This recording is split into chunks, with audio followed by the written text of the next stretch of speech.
Hai, shalom teman-teman. Selamat pagi. Ya, masuk kembali bersama saya di Jesus Call Part 2 tentang panggilan untuk menderita, teman-teman. Di sesi pertama kemarin kita sudah membahas apa sih panggilan penderitaan itu. Kalau kita sedikit merangkum pembahasan sesi pertama, saat kita mendengar kata-kata menderita, yang ada di bayangan kita itu adalah selalu yang pertama itu wah menderita apa nih gitu. Yang dipukul kayak atau pokok secara jasmani itu kita kena. Itu namanya penderitaan gitu. Sedangkan maksud dari penderitaan di sini sebenarnya saat kita menahan hawa nafsu daging kita itu adalah sebuah penderitaan. Benar ya teman-teman?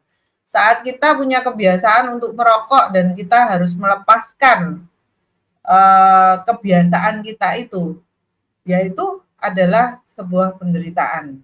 Kemarin saya menyinggung sedikit bahwa bagaimana kita dapat menjadi pengikut Tuhan. Ada yang namanya sangkal diri, pikul salib, baru layak mengikut Tuhan. Kok seberat itu ya kalau mau ikut Tuhan ya kan? Ya itulah sebuah penderitaan sebenarnya. Jadi kita jangan punya patokan bahwa sebuah penderitaan adalah sesuatu yang terlalu tinggi, terlalu tidak bisa kita nalar, tidak bisa kita masuk dalam akal kita itu. Jangan di titik seperti itu. Saat kita diberi kesempatan untuk melayani, tapi kita itu ada jadwal juga saat itu untuk mungkin mengerjakan me time-nya kita ya kan, untuk mengurangi jadwal kesenangan kita. Kita mau atau enggak? Ya, itu sebuah panggilan untuk menderita. Nah, saat kita ditawari sebuah pelayanan, kita sanggup untuk menyediakan apa yang namanya itu kuota atau apapun itu, tapi kita merasa kok mengurangi aku sekali ya hal itu gitu loh. Dan kita menolak untuk itu, ya berarti kita tidak mau untuk menderita lebih lagi. Gitu. Jadi hal-hal seperti itu yang sepertinya sederhana, tetapi susah untuk kita lakukan. Karena ketika yang menjadi patokan kita kan ada ngomong sebuah firman berkata, di mana hartamu berada, di situ hatimu berada. Kenapa harus harta? Karena hal tersebut saya dengar waktu minggu lalu saya datang ke sebuah ibadah raya di gereja, seorang pembicara berkata, dia itu kan wakil dari seorang gembala. Dan kebanyakan jemaat yang konseling dengan beliau itu adalah ya jemaat-jemaatnya. Jadi karena gembalanya kan sudah berumur ya kan. Jadi jemaat ini tuh sungkan mau ngerepoti gembalanya. Jadi banyak sharing konselingnya itu di wakil gembalanya. Di situ beliau mengatakan bahwa 3 hal yang dia temui saat konseling itu ada 3 hal. Yang pertama adalah masalah keluarga, jadi hubungan terhadap sesama. Yang menantu dengan mertua, anak dengan orang tua, atau bersaudara, kakak adik, itu hal pertama. Jadi konflik yang terbesar, 3 konflik yang terbesar yang dia sering dapat curhatan nih dari jemaatnya. Yang pertama itu hubungan antar manusia, yang kedua adalah perekonomian, ekonomi yang sedang bermasalah, terlilit hutang, terus habis itu bisnis yang tidak jelas arahnya, kebutuhan mereka, faktor ekonomi yang kurang. Tapi yang mengejutkan adalah ternyata ada hal ketiga. Apa itu? Ketika sudah memiliki segala sesuatu, ketika sudah nyaman, mereka tidak mau lagi berkorban, mereka tidak mau lagi susah-susah untuk datang ke gereja, untuk melayani. Banyak hal yang mereka kurangkan karena sudah dalam kondisi yang nyaman. Jadi kenapa sampai saya pun akhirnya mengerti kenapa ada panggilan untuk menderita, teman-teman. Karena apa? Nggak semua orang itu bisa tetap memilih untuk yang saya katakan di sesi pertama, saya yang semakin kecil dan Tuhan yang semakin besar. Kita semakin ada di bawah, biar Tuhan yang ditinggikan. Arti dari pengertian ini pun bisa dikatakan bahwa biarkan dalam kehidupan kita itu jatah Tuhan itu lebih besar dibandingkan dengan pemikiran kita. Berulang kali saya katakan bahwa ketika kita memutuskan 100% dalam kita mengambil keputusan, kita sudah mengambil keputusan di 80%. Kita sediakan 20%, biarkan Tuhan yang bekerja. Kalau Tuhan mengambil alih, Tuhan mengatakan tidak, walaupun porsi yang kita sediakan untuk Tuhan hanya 20%, tetapi yang 20% ini itu dapat mengambil alih yang 80%. Jadi mau sekuat apapun kita, seteguh apapun kita mengambil keputusan, tetap ketika Tuhan sudah ngomong, ya jadikan yang 80% itu tidak ada, teman-teman. Biarkan yang 20% itu berjalan. Jadi ketika saya mendengarkan khotbah dari seorang wakil gembala saat itu, saya mengatakan, oh ternyata benar ya yang dikatakan bahwa mamon itu memang faktor yang utama dalam kita melayani, seberapa jauh kita akan berkorban, banyak hal gitu yang disebabkan karena hal ini yang bersinggungan dengan yang namanya kenyamanan. Poin yang kedua yang saya sampaikan di sesi pertama bahwa saat kita mengikut Tuhan, tidak ada yang namanya itu menjadi ekor. Kita akan dikatakan engkau akan selalu menjadi kepala.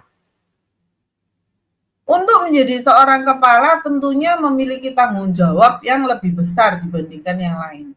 Saat kita menjadi seorang kepala pun kita diberikan hikmat, pengertian segala sesuatu yang kita miliki jauh lebih dulu, jauh lebih jauh, ya kan? Selangkah, 10.000 langkah, 100.000 langkah lebih jauh dibandingkan hanya sebagai seorang pengikut, teman-teman. Nah, di saat seperti itu dikatakan bahwa semakin kita mengerti banyak, maka kita akan semakin dituntut lebih banyak lagi.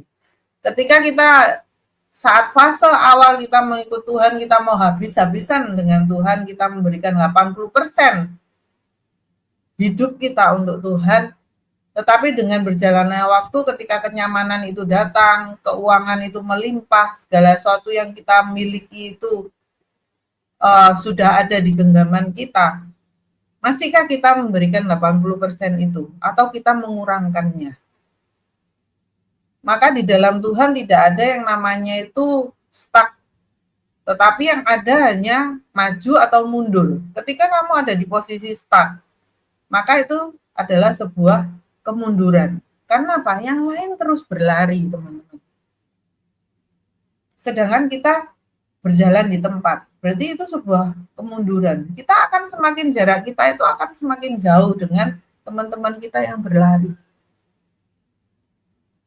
Dan yang ketiga adalah untuk apa sih fungsi panggilan untuk menderita itu? Ya untuk memurnikan dalamnya kita ini loh. Sebuah bejana tanah liat tidak akan terbentuk dengan baik, tidak akan berhasil menjadi sebuah bejana yang indah ketika masih ada kotoran di dalam bahan bakunya. Yang saya katakan lebih sulit ketika kita mempersiapkan tanahnya ini daripada ketika membentuknya. Karena apa? Tanah ini tidak boleh ada campuran apapun di dalamnya. Tidak boleh ada kerikil, tidak boleh ada kotoran-kotoran, tidak boleh ada akunya, penginku. Pengen boleh. Harapan kita itu boleh. Semua kita mengharapkan, wah pengen ini, pengen itu. Tapi kita harus ingat bagaimana malam ketika Tuhan Yesus mau disalibkan di Taman Getsemani, dia berkata, kalau bisa lalukan cawan ini. tetapi biar kehendak Bapa yang jadi. Bagaimana dengan kita? Apakah masih menggenggam bahwa mauku ya mauku? Ya saya masih seperti itu, teman-teman. Kenapa sampai ada teguran, jangan membangkang, jangan karpe dewe, ya kan? Karena saat sesuatu yang enak buat kita menghampiri, itu otomatis membuat kita itu, secepat kilat itu mengambil itu. Sedangkan yang saya pahami, yang saya pelajari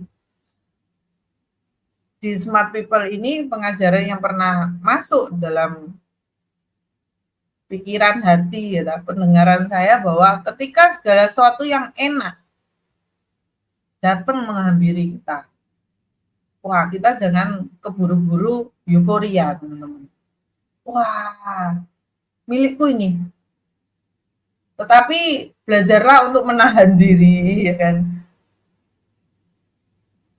Ini buat aku dah Tuhan. Beneran dah, boleh tak ini diambil. Jadi hal-hal seperti itu yang perlu kita lakukan ketika segala sesuatu yang enak, yang nyaman itu datang menghampiri. Jangan buru-buru untuk mengambil. Tetapi sesuatu yang tidak enak, sesuatu yang orang lain pun tidak mau ngambil itu, tapi tawaran itu datang kepada kita, seharusnya kita secepat kilat ngambil tawaran itu. Karena apa? Tidak ada yang mau, teman-teman. Berarti ada sesuatu yang berbeda di dalam diri kita sampai kita mau mengambil itu.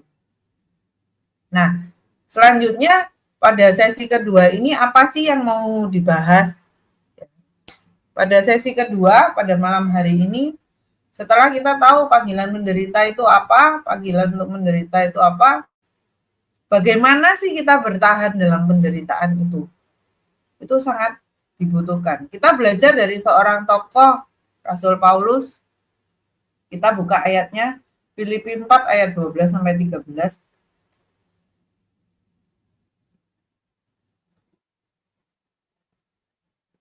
Kita buka dulu di ayat 13-nya, Fer. Dibalik ya. Ini ayat dapat bocoran juga dari ibadah minggu kemarin. Saya renungkan, ini apa gitu kan. Segala perkara dapat kutanggung di dalam Dia yang memberi kekuatan kepadaku. Firman ini bolak-balik. Bahkan saat saya pacaran, ya kan, mengenal suami, beliau ini sangat memegang firman ini, ayat ini gitu. Segala perkara dapat kutanggung di dalam Dia yang memberi kekuatan kepadaku. Tetapi kalau kita mau melihat siapa sih yang menulis kitab ini, si Paulus gitu kan. Rasul Paulus menuliskan kitab ini menjelaskan bahwa segala perkara dapat kutanggung. Segala ini mengacu pada bahwa sesuatu yang bukan tunggal, teman-teman. Tetapi sesuatu yang jamak, sesuatu yang banyak. Bisa dikatakan bahwa banyak sekali masalahnya si Paulus ini. Tetapi dia mengatakan bahwa segala perkara dapat kutanggung di dalam Dia yang memberi kekuatan kepadaku. Loh, kita sanggup mengerjakan itu semua karena Tuhan yang memberikan kekuatan kepada kita. Kita sanggup melakukan itu semua karena kita taat di jalan-jalannya Tuhan. Tidak mungkin Tuhan itu memberi kekuatan kepada kita kalau kita itu meleot jalannya. Sedikit kesaksian teman-teman yang mungkin kalau yang lama sudah tahu kesaksian ini gitu. Ketika saya ditinggal suami, saya seorang ibu rumah tangga, tulen, ya kan. Untuk mengerjakan bisnis, pekerjaan itu, jauh ada di pikiran saya.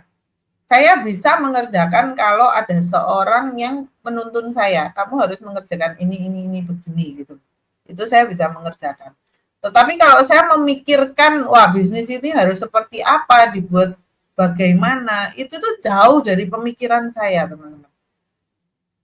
Jadi ketika suami tidak ada, yang ada dalam pikiran saya hanya, duh Tuhan, saya duduk di saat itu masih di ruko, saya duduk di lantai 2 bersama barang-barang, di lantai 2 ada gudang, ada kantor.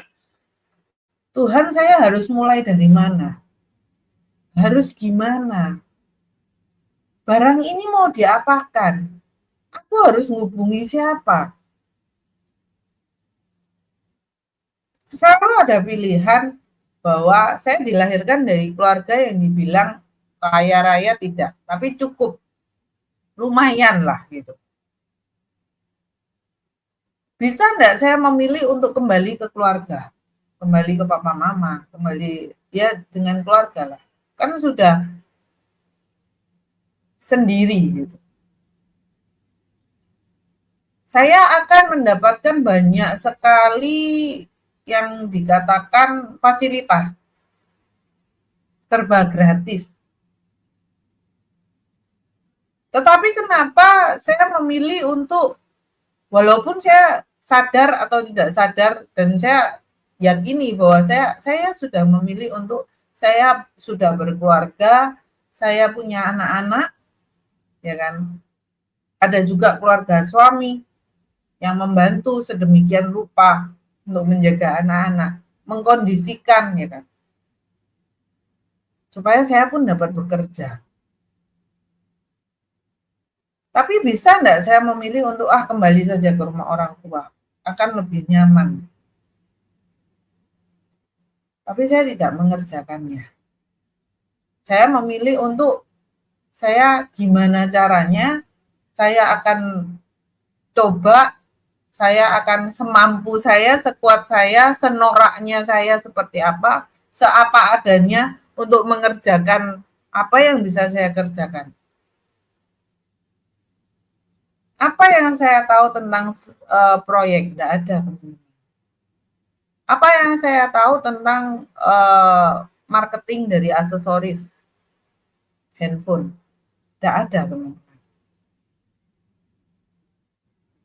Tetapi ketika saya terjun di lapangan, saya bertemu dengan orang-orang. Saya dipertemukan dengan orang-orang yang baik. Yang apa?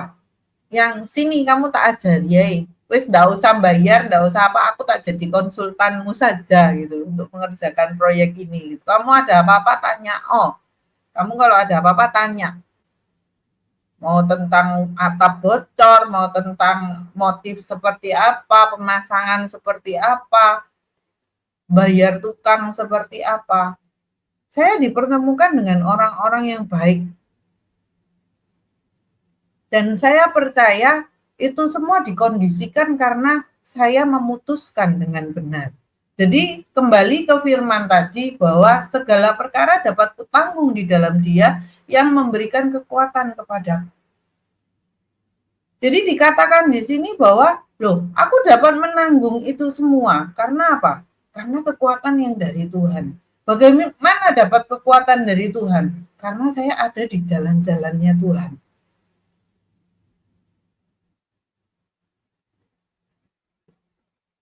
Jadi ketika kita ada di jalan Tuhan, otomatis kita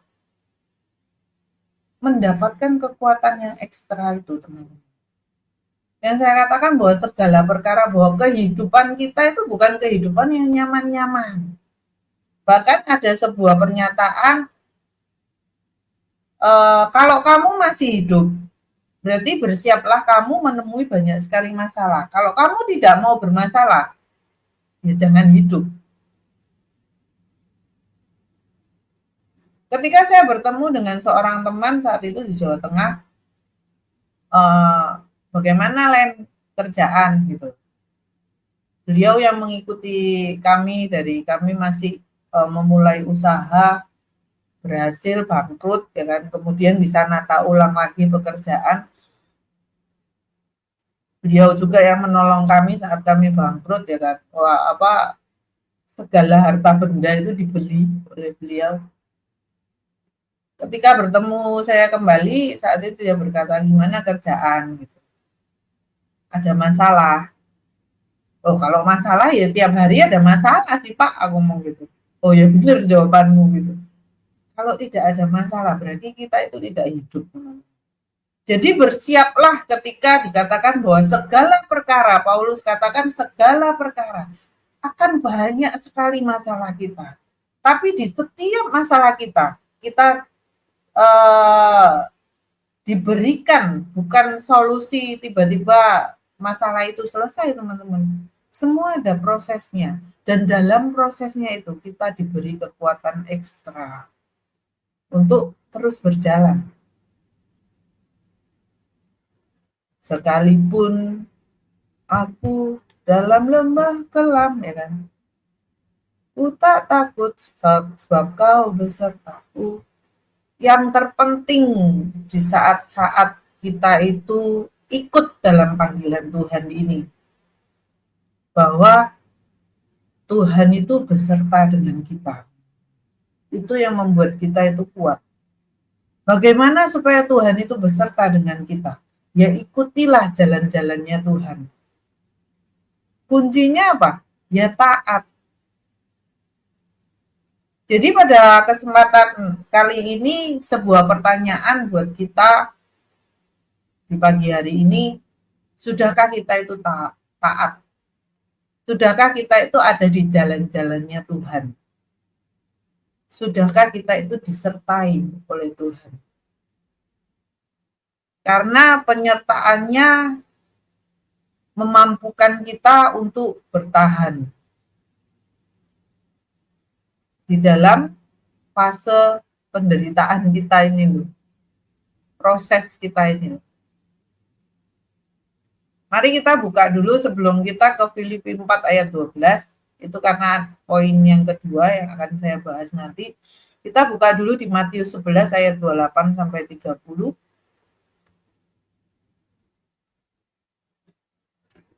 Marilah kepadaku semua yang letih lesu dan berbeban berat, aku akan memberi kelegaan kepadamu. 29. Pikulah kuk yang kupasang dan belajarlah padaku, karena aku lemah lembut dan rendah hati, dan jiwamu pun akan mendapat ketenangan. 30. Sebab kuk yang kupasang itu enak, dan bebanku pun ringan. Jadi kalau kita lihat di ayat 28,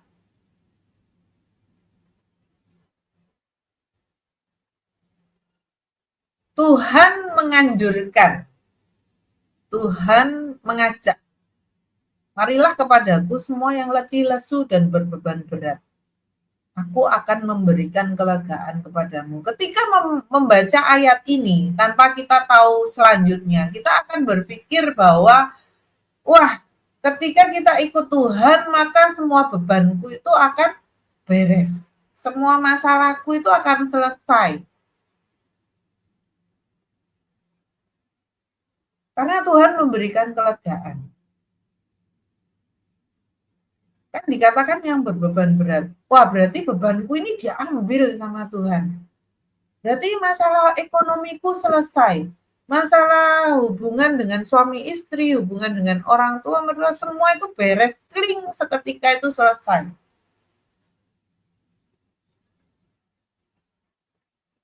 Kan jelas sekali dikatakan, aku akan memberi kelegaan kepadamu. Kita lihat next di ayat 29. Ketika kita sudah senang mendapatkan jawaban Tuhan bahwa marilah kepadaku semua yang letih lesu dan berbeban berat, datanglah kepadaku. Terus selanjutnya apa? Pikulah kuk yang kupasang dan belajarlah padaku. Jadi jelas sekali teman-teman bahwa ketika kita mengikuti jejak langkah kaki Tuhan, bukan berarti kita itu tidak ada beban, teman-teman. Justru Tuhan suruh pikul. Pikulah kuk yang kupasang. Jadi beban masalah yang kita angkat nih saat ini digantikan sama Tuhan dengan beban yang kuk yang Tuhan pasangkan.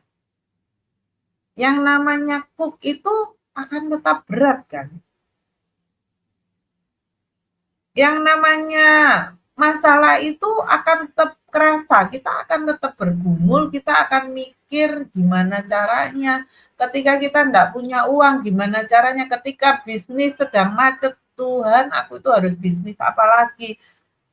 Peluang apa lagi yang harus saya ambil?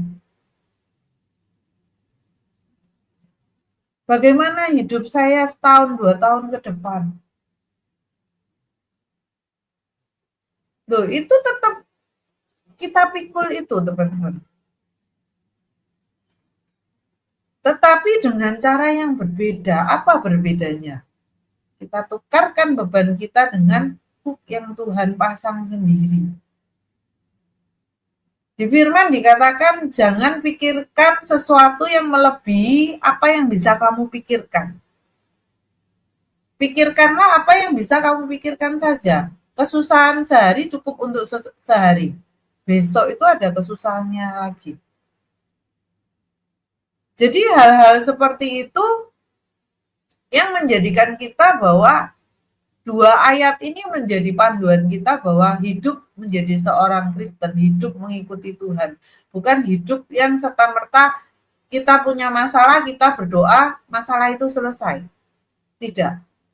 Tetapi ketika kita berdoa, kita minta jawaban dari Tuhan, dan kita pun harus tahu jawaban Tuhan itu tidak serta-merta iya. Tidak serta-merta langsung dijawab. Tapi ada ya, ada tidak, ada fase menunggu. Nah, fase menunggu ini yang membuat kita itu tidak sabar. Kita melewati jejak Tuhan ini loh. Kita melewati yang namanya firman adalah pelita bagi kakiku. Yang namanya pelita itu setapak demi setapak, teman-teman. Kita hanya bisa melihat selangkah ke depan. Kita tidak bisa menyelami pekerjaan Tuhan dari awal sampai akhir dikatakan. Tetapi hari demi hari ini loh. Kenapa dikatakan bahwa kesusahan sehari cukup sehari, besok ada kesusahan sendiri. Loh, kita itu mikir itu cukup yang ada di depan kita dulu ini gitu loh.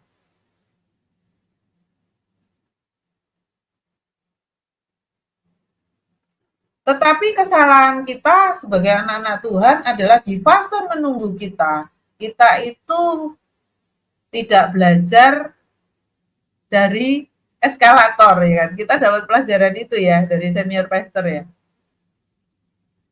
Kita dapat fasilitas eskalator nih dari Tuhan. Tetapi banyak orang itu ketika naik eskalator itu enggak mau tenang menikmati eskalator. Toh kita itu akan sampai di atas. Tapi apa? Kita lari.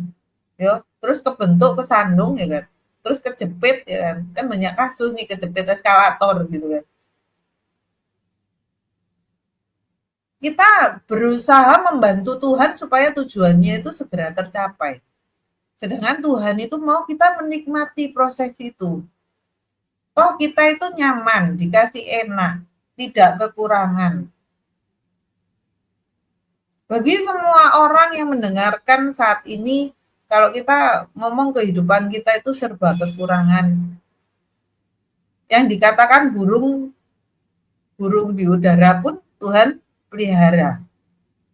Toh kalian itu bergumul, kita semua itu bergumul dengan permasalahan kita, toh kita masih bisa makan kan teman-teman. Toh kita masih bisa hidup kan. Wah, sedikit nyinggung nih masalah perpuluhan ya kan. Kenapa tidak bayar perpuluhan? Oh, kita buat makan aja susah. Loh, tapi kamu makan enggak? Makan. Habis berapa sehari? Loh, kita loh makan nasi cuma sama kerupuk. Ya anggap 10.000 mungkin sehari. Paling jelek. 10.000 bisa diperpuluhkan enggak? 1.000 teman-teman.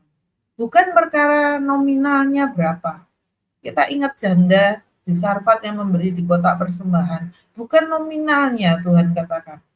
Tetapi hati yang mau taat, hati yang mau memberi, Hati yang tahu Tuhan itu, jejak langkah Tuhan itu apa sih? Yang dikatakan di Maleakhi.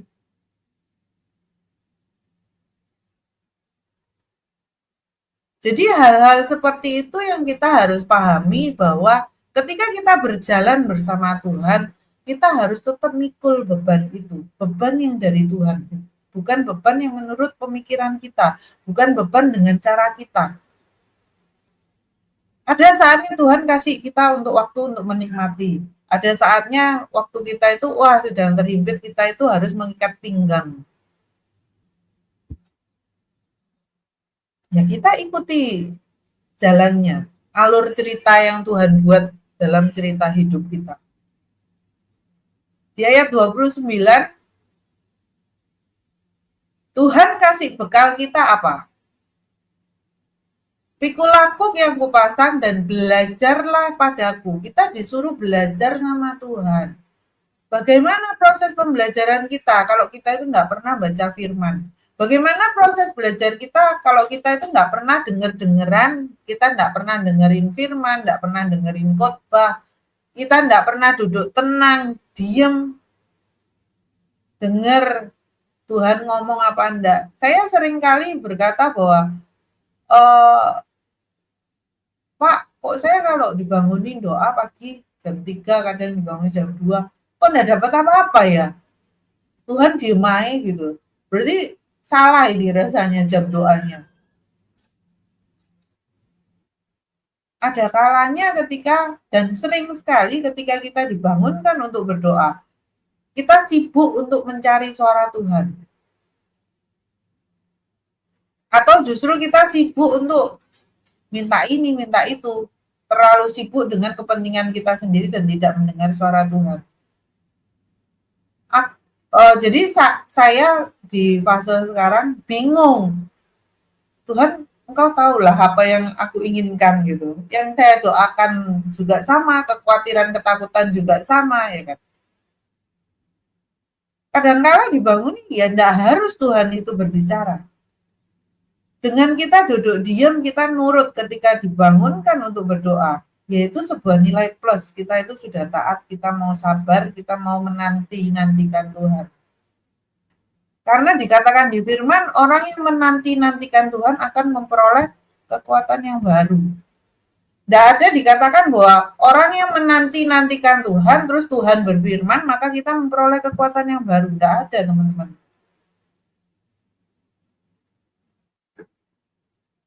Dikatakan lagi bahwa mata Tuhan menjelajah seluruh isi bumi, mencari orang yang benar-benar nyari Tuhan, bersungguh hati nyari Tuhan. Dikatakan bersungguh hati, bisa coba dicarikan ayat itu. Maka Tuhan menjelajah seluruh bumi mencari orang yang sungguh-sungguh nyari Tuhan. Biar jelas kata-katanya ya. Coba kita cari firman itu. Tidak ada dikatakan bahwa dia mencari orang yang duduk diam, duduk ngomel, menyatakan pribadinya dia, menunggu Tuhan itu ngomong apa dan Tuhan tidak berfirman, berarti saya salah, tidak mendapat jawaban. Tidak seperti itu. Tetapi yang dikatakan hanya bersungguh hati nyari Tuhan. Yang dikatakan menanti-nantikan Tuhan mendapat kekuatan yang baru. Jadi itu menjawab pertanyaan saya bahwa ketika datang ke Tuhan di pagi hari, Tuhan tidak ngomong apa-apa, ya fix, tidak ada apa-apa. Tidak ada apa-apa. Hanya menunjukkan bahwa kita perlu untuk diem, sabar, dengar Tuhan. Sudah dapat ayatnya? Loh, yang dibutuhkan hanya seperti itu. Jadi kata-kata belajarlah padaku, ya kita harus cari sumbernya, teman-teman. Yang awal ya pasti kita back to Bible, kita baca Alkitab. Nah, kalau kita malas baca Alkitab nih, ya dengarkan firman, teman-teman.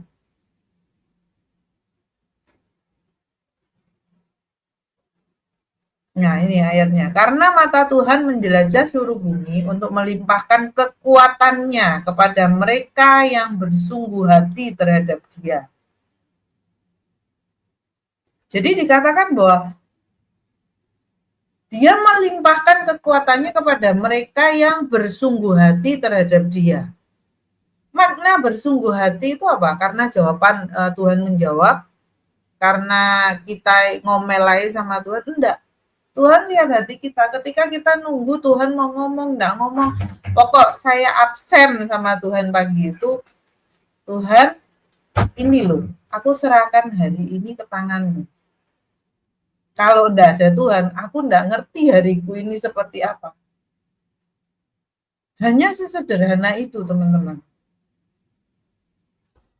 Jadi, ayo kita perbarui memaknai bahwa kita datang ke Tuhan berdoa itu seperti apa.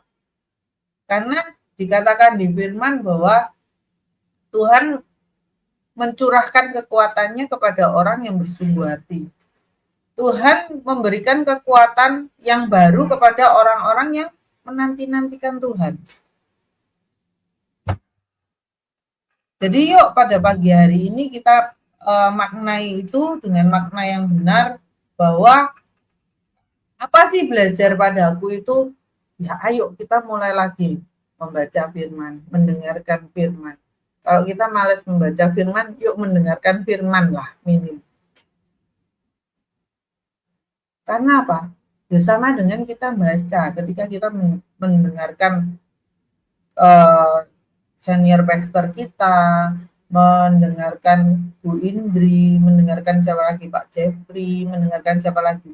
Banyak sekali pembicara yang saat ini dimanapun kita berada, mau di jalan, mau dimanapun, kita nunggu kerjaan tukang, kita mau sambil masak, sambil bersih-bersih, tinggal pakai headset, kita bisa mendengarkan firman. Kita dapat mengenal Tuhan itu seperti apa. Kita dapat belajar dari sana. Kan dikatakan di ayat 29, belajarlah padaku. Kenapa harus belajar sama Tuhan? Karena modal kita itu hanya satu ini loh teman-teman. Apa itu? Karena dikatakan, aku lemah lembut dan rendah hati. Kenapa dijelaskan dari dua kata ya di bahasa Indonesia, di Alkitab bahasa Indonesia? Tadi saya sempat mencari arti lemah lembut dan rendah hati. Ketika saya buka lemah lembut, kita buka di Matius 5 ayat 5.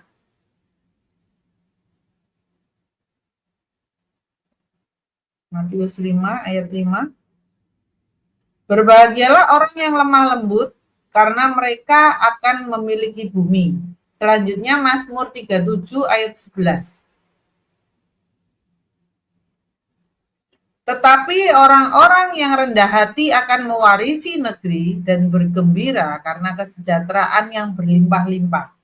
Jadi ketika saya ngetik lemah lembut, saya klik ayat ini, ternyata keluarnya itu apa ya bahasanya? Ketika saya klik lemah lembut, ternyata ada ayat lain. Ketika saya klik itu, yang muncul adalah Mazmur 37 ayat 11. Loh, berarti pengertian dari lemah lembut dan rendah hati ini sama dong. Bisa dikatakan seperti itu. Kemudian saya buka, iseng-iseng buka terjemahannya apa sih, walaupun dari saya Inggris ya. Terjemahan di King James Version-nya, ternyata kata-kata yang ditulis itu sama. Nanti teman-teman coba cek ya. Lemah lembut, rendah hati. Hanya dituliskan satu kata itu. Kemudian di terjemahan bahasa Indonesia sehari-hari atau masa kini, yang dijelaskan itu adalah kata-kata rendah hati, teman-teman. Bukan lemah lembut. Kadang kan kita terpatok pada lemah lembut, rendah hati, oh berarti maknanya berbeda. Kalau rendah hati, oh artinya ini. Kalau berbeda, yang satu lemah lembut, yang satu rendah hati. Wah, berarti maknanya berbeda nih. Ternyata itu adalah sebuah satu kesatuan. Ternyata itu memiliki makna yang sama. Di Matius 5 ayat 5 dengan Mazmur 37 ayat 11 dikatakan bahwa ujungnya itu sama loh teman-teman. Mereka akan memiliki bumi, satunya menguasai, mewarisi negeri. Kenapa kita penting untuk memperhatikan hal ini? Hari-hari ini pun saya terus diingatkan dengan kata-kata rendah hati. Ayo rendah hati. Kalau tidak memiliki rendah hati, saya tidak mungkin bisa menata sedemikian rupa, ya kan? Pembicara-pembicara yang masuk di Smart People, jangan katakan bahwa untuk ngatur pembicara itu adalah sesuatu yang gampang, teman-teman. Tidak mudah. Karena apa? Saya tidak kenal, saya tidak tahu pribadinya seperti apa. Ada juga yang rewel, ada juga yang pengen ini, pengen itu, banyak hal. Tapi bagaimana tak cobai ya, Ci. Ya kan selalu minta rekomendasi pembicara-pembicara dari teman-teman, baik dosen, baik teman-teman yang hamba Tuhan, gembala. Ada link enggak gitu loh untuk bisa sama-sama ngajarin kita nih member dari Smart People ini untuk tahu firman. Hari-hari ini tentang Bible Study, kita para pelayan Tuhan dibekali bagaimana sih tahu dasar-dasarnya kekristenan, dasar-dasarnya melayani, mengupas firman, menafsirkan, banyak hal yang kita pelajari secara gratis, teman-teman. Dan pembicara yang kita undang pun tanpa PK. Saya buka di sini ya. Mereka dengan rela, mereka dengan mau, ayo. Jadi yang bergabung bersama Smart People saat ini bisa saya katakan bahwa teman-teman dosen, para gembala yang kami undang, murni mereka itu mau sama-sama yuk mengedukasi bahasanya. Teman-teman yang sudah pelayanan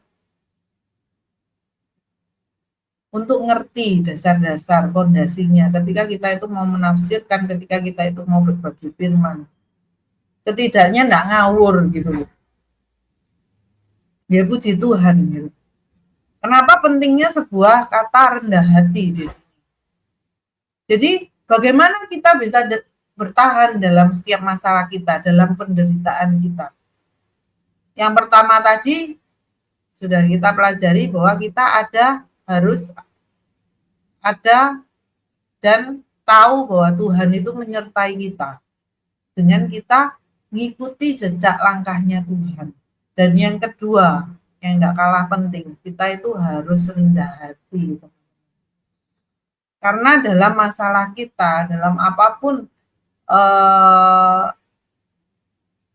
keadaan kita, kejatuhan kita perlu rendah hati.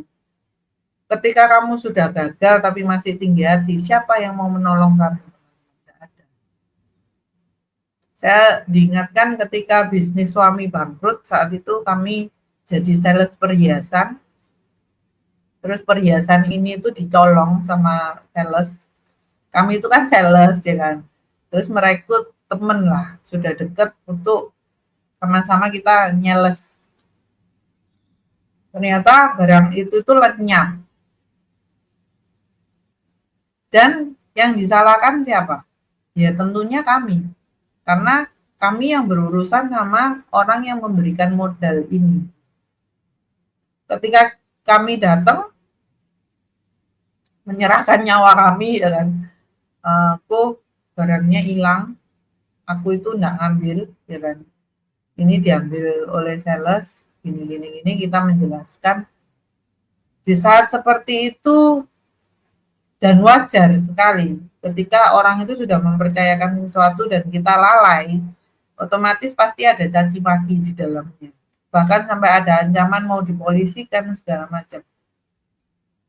loh enggak apa-apa. Karena kita paham bahwa kita itu salah. Ya kita terima itu.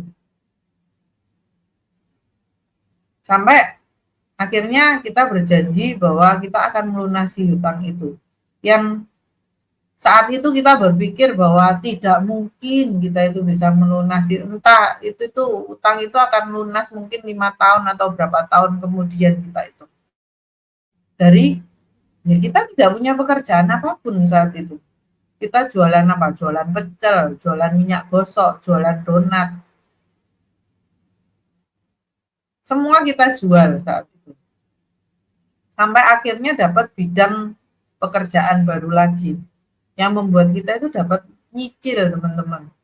Yang harusnya 5 tahun, 6 tahun, 7 tahun lunas. Ternyata dalam waktu setahun lebih itu sudah lunas.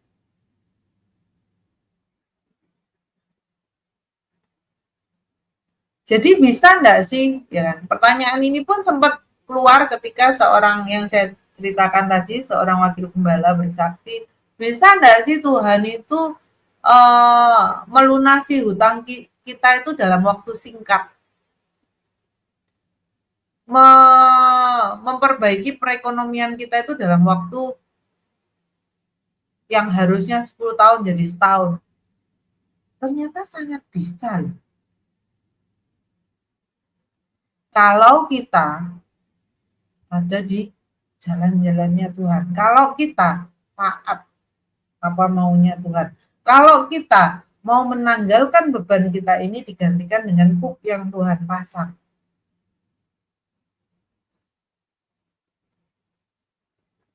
Jadi yang saya katakan betapa pentingnya yang namanya ketaatan mengikuti jalan-jalannya Tuhan, sehingga Tuhan itu akan menyertai, Tuhan memberikan kekuatan yang baru. Dan yang kedua adalah rendah hati, teman-teman. Itu adalah modal kita itu untuk bisa bertahan dalam penderitaan. Next, kita akan belajar di Filipi 4 ayat 12. Filipi 4 ayat 12. Aku tahu apa itu kekurangan dan aku tahu apa itu kelimpahan dalam segala hal dan dalam segala perkara. Tidak ada sesuatu yang merupakan rahasia bagiku, baik dalam hal kenyang maupun dalam hal kelaparan, baik dalam hal kelimpahan maupun dalam hal kekurangan. Teman-teman, apa sih yang harus kita pelajari dari ayat ini? Saya tertarik dengan kata-kata rahasia, teman-teman. Bahwa dikatakan bahwa dalam segala perkara, dalam semua masalah, dalam segala fase yang terjadi dalam kehidupan kita, tidak ada satu hal pun yang merupakan rahasia bagiku. Ketika itu tidak menjadikan rahasia bagi kita, otomatis kehidupan kita itu pun dapat dibaca oleh orang lain. Saat kita jatuh, kita tidak malu mengakui bahwa kita itu sedang ada di posisi jatuh. Dan saat kita sedang berjaya pun kita tidak menyembunyikan harta kita supaya tidak dimintai sama Tuhan. Padahal Tuhan tahu.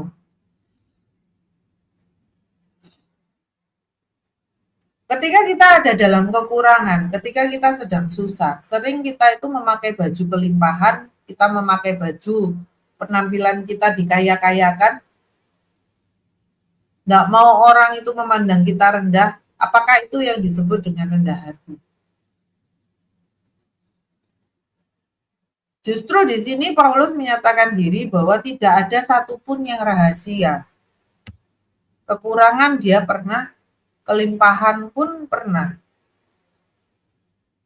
Kelaparan pernah dialami, kenyang berlimpah-limpah pun iya. Tidak ada satupun yang dirahasiakan.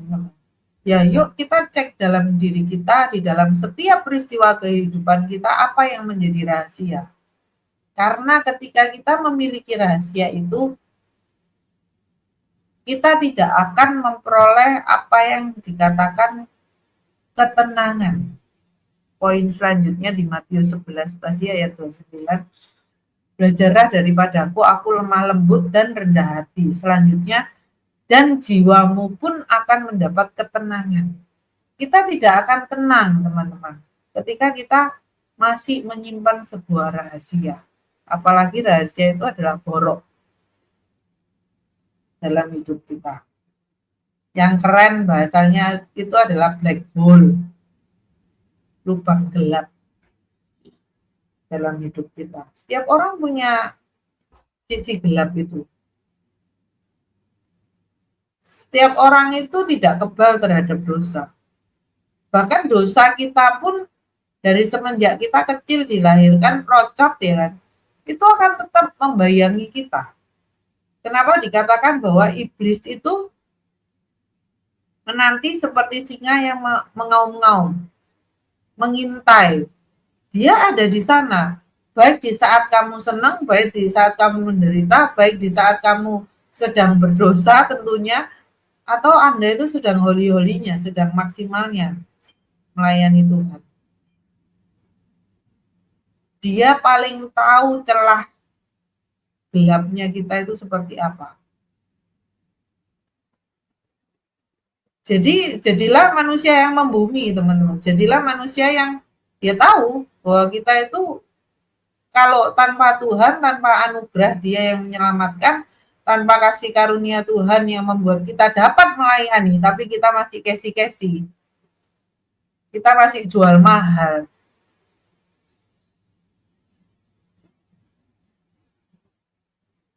So, apa yang bisa membuat kita itu bisa bertahan dalam penderitaan? Jadilah apa adanya kamu, jadilah dan biarkan orang di luar sana itu mengenal kita itu siapa sih. Bukan sekedar berpenampilan baik-baik saja.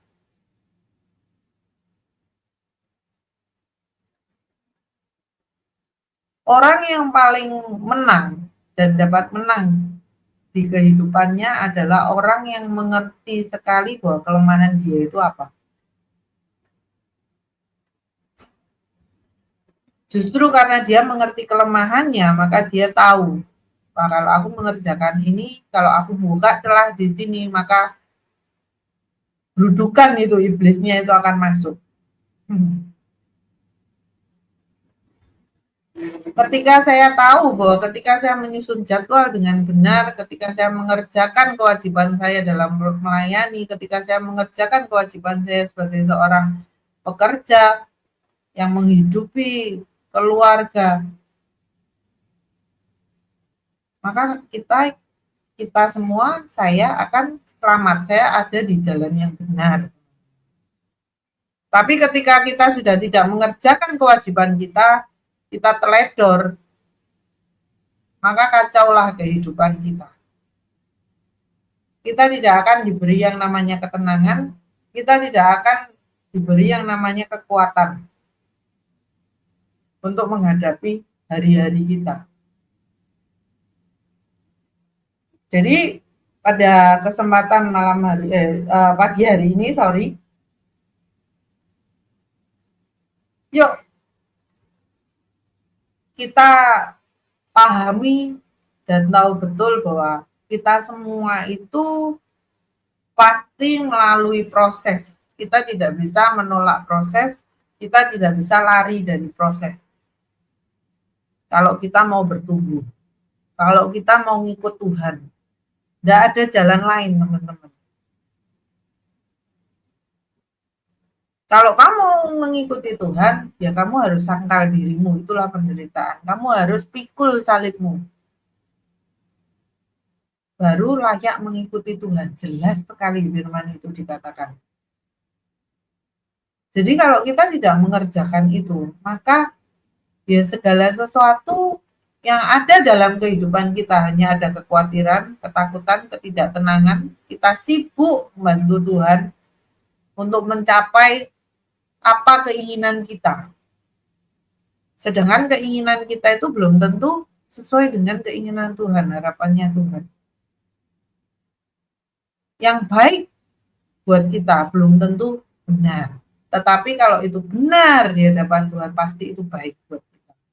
Walaupun prosesnya itu tidak enak buat kita. Ya ini sekedar teori teman-teman. Kalau kita tidak menghidupi itu.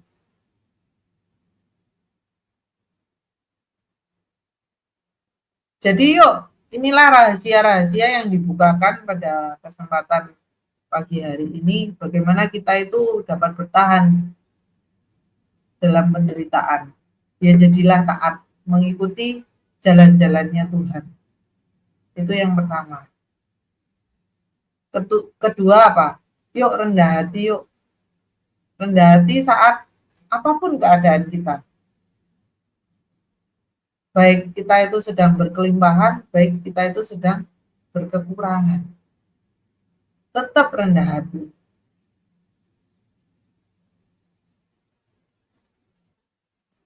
Dan yang ketiga, jadilah apa adanya kamu.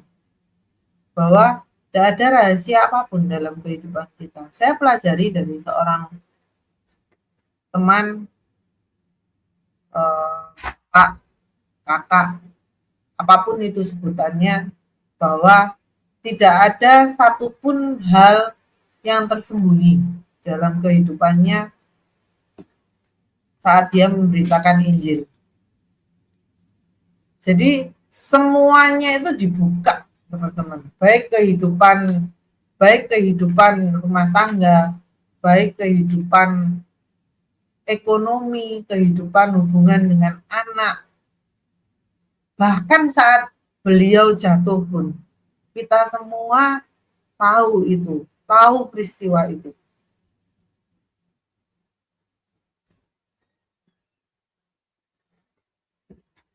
Sehingga tidak ada satupun yang dirahasiakan. Dan kita pun jadi tahu bahwa, loh, kita itu masih manusia. Bahkan seorang hamba Tuhan pun, kalau kita melihat hamba Tuhan ketika saya awal-awal melayani, ketika saya awal-awal mengenal Tuhan, saya selalu melihat bahwa orang yang ada di mimbar itu seseorang yang wow sekali. Luar biasa sekali. Bisa melayani Tuhan, main tamborin, main musik, asyir, choir, apalagi yang membawakan firman. Terpukau teman-teman melihat itu semua. Tetapi semakin dalam saya mengenal dunia pelayanan, saya pun semakin mengenal gelapnya dunia pelayanan. Tapi tidak menjadikan pahit, enggak. Loh, wajar, karena kita semua masih manusia. Rasul Paulus pun mengatakan bahwa dalam kekurangan ataupun kelimpahan, dalam kenyang maupun kelaparan. Jadi dikatakan bahwa ada dua sisi mata uang itu dalam kehidupan kita. Ya tidak perlu ditutupi. Saat kita menyembunyikan sesuatu di dalam diri kita, ambil contoh saya. Ketika seorang mengatakan, Len, kamu luar biasa ya, ya kerja, ya ngurusi anak, banyak hal yang kamu kerjakan sendiri. Terus pujian itu membuat saya wow gitu, membuat saya tinggi, besar kepala, enggak. Justru saya nangis ketika dipuji itu, jujur saya katakan, nangis teman-teman. Ketika mendapat pujian seperti itu di WA, saya di jalan itu nangis. Karena apa? Saya tahu kelemahan saya itu apa. Saya tahu ketika kalau Tuhan tidak mengondisikan sekeliling saya dikelilingi dengan orang-orang yang baik, yang menopang kehidupan saya. Sehingga saya dapat bekerja. Bahkan mereka tidak tahu kelemahan saya itu apa, kekurangan saya itu apa, bobroknya saya itu seperti apa. Maka mereka bisa memuji seperti itu. Coba mereka tahu dalamnya saya seperti apa. Apakah mereka masih bisa memuji? Jadi sebuah contoh real yang saya dapatkan bahwa saya melihat dua sosok dalam kehidupan saya, sebuah apa bahasanya, pasutri, pasangan suami istri ini tidak ada suatu hal apapun yang tersembunyi. Benar-benar yang dikatakan suratan terbuka itu iya benar-benar. Baik dalam kegagalan, baik dalam kesuksesan. Saya dapat melihat itu. Disitulah kita memperoleh yang namanya ketenangan. Jadi itu saja teman-teman yang mau saya bagikan pada kesempatan pagi hari ini, karena durasi sudah lebih. Yuk kita sama-sama ngikut deh, taat pada jalan-jalannya Tuhan. Kita ikut aja, taat aja. Ketika dibanguni kita harus berdoa, ya kita duduk diam aja, kita menanti-nantikan Tuhan, kita bersungguh hati Tuhan itu dapat melihat. Maka kekuatan itu dicurahkan dalam kehidupan kita. Selanjutnya kita yuk rendah hati untuk menerima setiap proses dalam kehidupan kita. Setiap teguran yang datang, koreksi yang datang, kita telan dulu teman-teman. Jangan nolak dulu. Telan, koreksi, tanya, Tuhan beneran ya ini aku salah.